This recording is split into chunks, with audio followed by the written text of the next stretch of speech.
आदाब दोस्तों, स्वागत है आपका हमारे शाज़िम मुस्लिम मीडिया यूट्यूब चैनल में।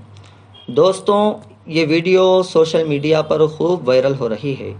नाजरीन, इस वीडियो में आप देख सकते हैं कि एक शख्स है जिसके बाल बहुत लंबे हैं।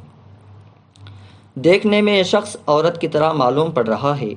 जब ये वीडियो मैंने भी देखी तो मैं भी इस वीडियो को देखकर बहुत हैरान हो गया और सोचने पर बहुत मजबूर हो गया कि ये वीडियो औरत की है या मर्द की।